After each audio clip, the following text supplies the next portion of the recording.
Oh boy, it is cold and windy here on my last day in Tokyo. I'm getting on a plane to go home this evening. I'm heading to the airport in about 2 and a bit hours from now. But I thought it would be nice just to do a little bit of a roundup as to kind of what my experience has been on this trip to Japan in Tokyo. Just kind of what's worked, what hasn't, where I've made some errors and some screw ups, and what I'm gonna, oh my God, there's a little bit of blossom here. Wow, that was unexpected. Anyway, so let's start off with what's worked. So I think the decision to kind of just do day trips from Tokyo was a really good decision. I haven't felt kind of like overloaded, but if I'm honest, I probably hit my peak at around about day 11. Possibly even day 10. I'm now on day 13, so this probably could have been a 10-day trip with leaving on day 11. That would have been pretty cool. But having said that, it's been great to be here last couple of days as well. I'm just probably tired, and I know the kids are missing me and my wife is as well, and I miss them. So yeah, probably 10 to 11 days was probably my sweet spot for this trip. Having said that, what are the highlights? I think Kamakura and Enoshima was a great day. If you haven't watched that video, watch those two videos actually. I'll split it into two, and then you can figure out, particularly on the end of the Enoshima video, I reflect upon both of them together and what my best of the two were.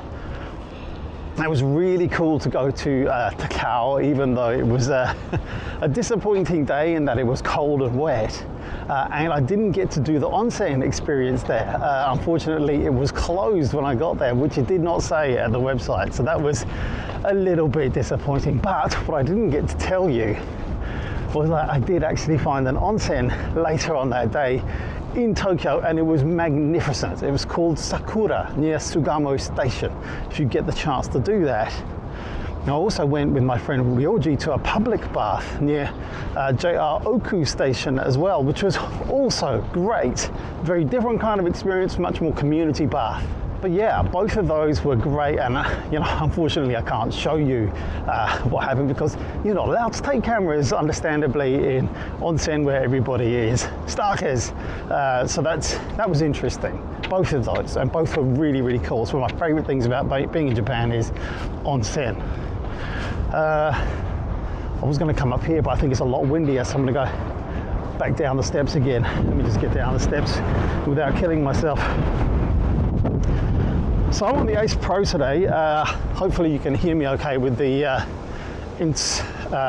external mic, which I've got just nestled in here. It looks like you can hear me. I might need to take a little bit of post-processing as well to get rid of a little bit of the wind noise.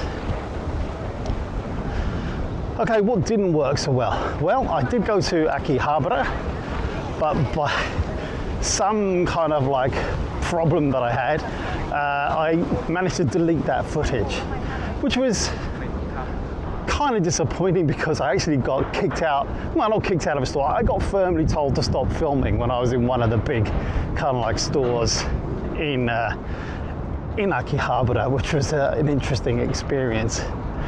And I was going to do this kind of like thing where I clicked my fingers and then I was going to end up somewhere else. Oh well, why not? Let's do it anyway. Wait, I'm in the middle of Scramble Crossing? That was weird. Of course, you can come Scramble Crossing as well, because this is Shibuya, and in Shibuya you can do all kinds of different things, buy all kinds of different stuff, experience all kinds of different bits of Japanese life, but it is a bit busy, so just bear that in mind.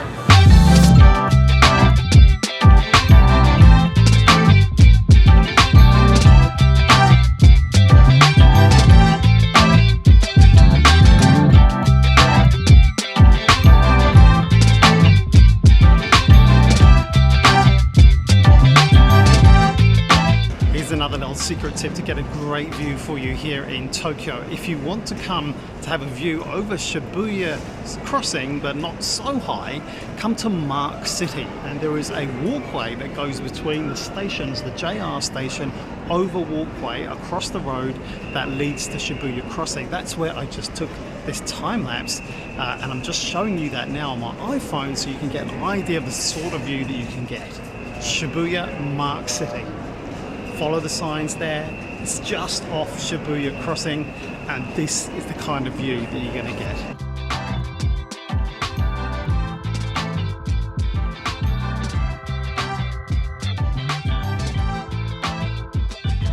All right, and I'm back. So yes, I deleted some footage from Akihabara, and you also didn't get to see that Shibuya footage until just now. And there's also some other footage that I took from a very, very cold day, even colder than the day it snowed here in Tokyo, where I went to a samurai festival on Saturday, and then also a plum blossom viewing festival at a shrine where you pray to the gods of study in order to pass your exams or licenses or whatever it is that you need to take. Go see that here right now.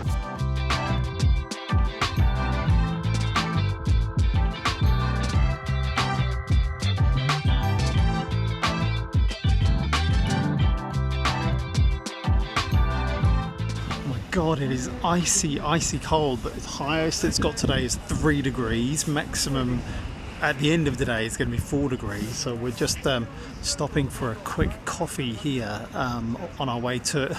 Can you believe we're looking at plum blossom today of all days?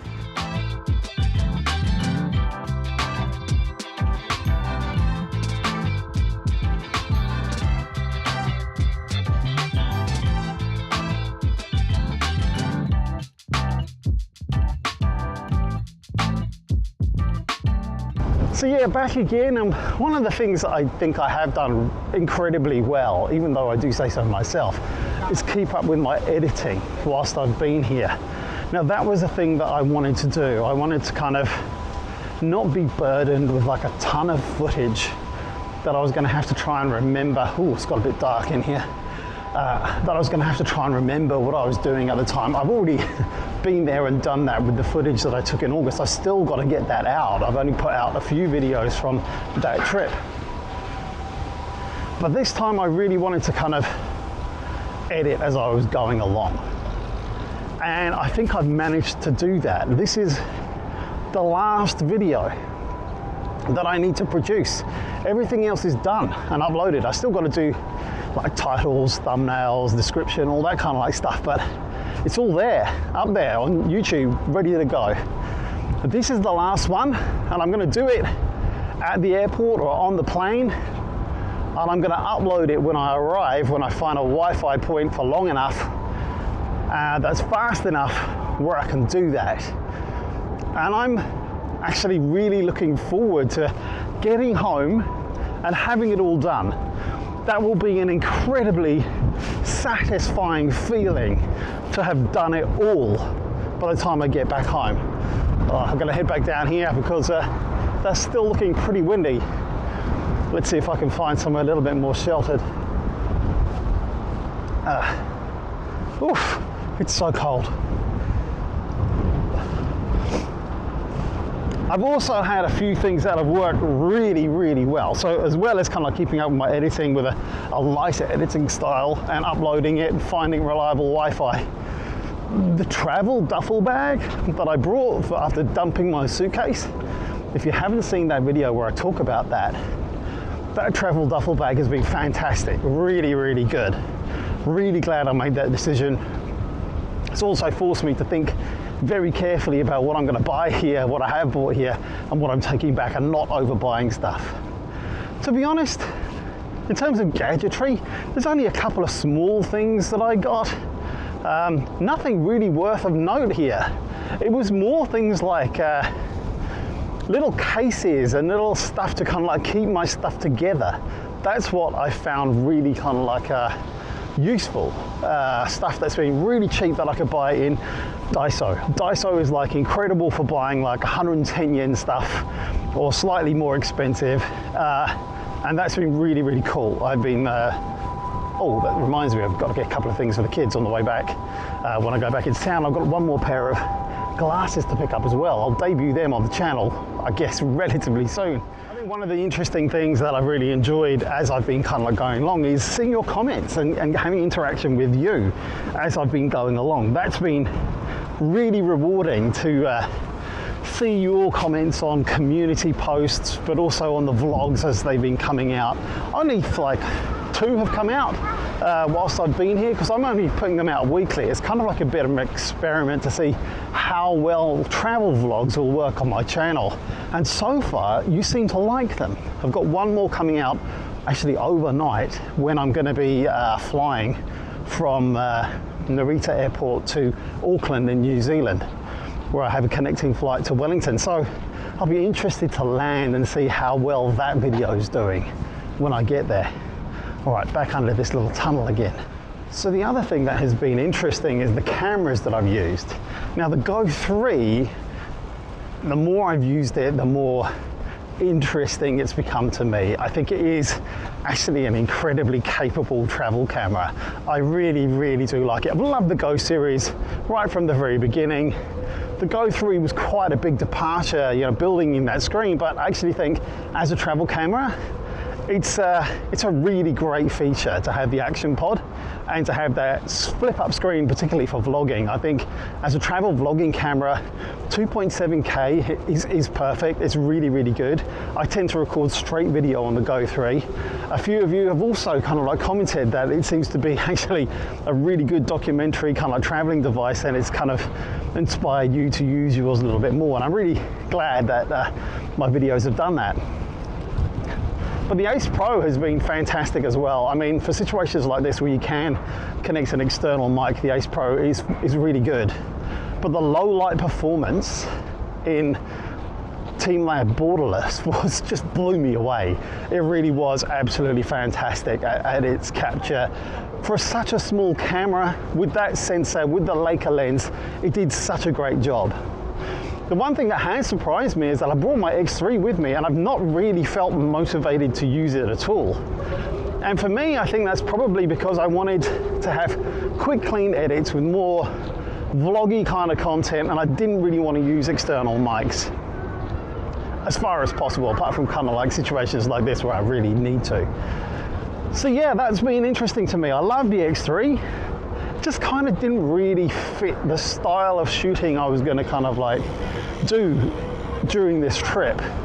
I didn't think that was going to be the case because I brought it in good faith thinking I was going to use it, but yeah, didn't end up using it much. Still think it's a fantastic camera, just didn't really suit the style I was going to kind of engage in on this trip. So yeah, that was a bit of a surprise to me. I think that was pretty much it, but I have got 1 more tip that I want to show you about Sensoji Temple and the Nakamise, where you can get a very, very interesting top-down view, which not many people know about. But if you just follow my instructions here, this is really going to give you an interesting view of Sensoji, particularly if you come here either during the day or even late at night, where it's going to be nicely lit up. Okay, when you're here at the end of the Nakamise at the Kamenarimon, let's try that again, Kamenarimon gate, then turn around, turn on the other side of the street, and you see this building up here. There's a viewing platform right at the top, which we're going to go and try. I understand it's free, so let's go and give that a go. Gosh, it's bright out there. All right, this is the Asakusa Culture Tourist Information Center. Let's go and see if we can get up the top.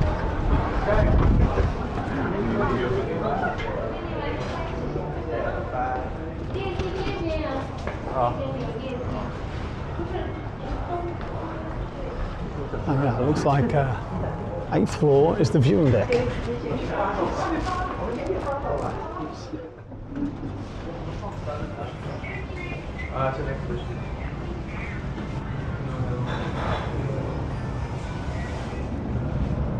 And that looks like it was the cafe room, and we'll knock onto the viewing deck.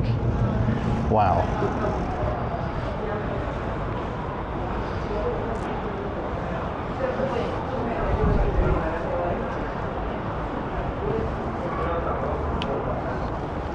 That is pretty cool.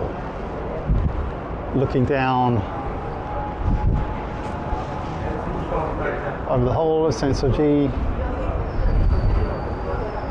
the 5-story pagoda, and right down at the entrance too. That is pretty cool and pretty windy as well. And we'll finish off where we started with a view of the Tokyo Skytree. If you have enjoyed all my videos on Japan, you can start right from the beginning again. Here's the playlist if this is just the first one that you've seen. I'd love to see you there. Let's go.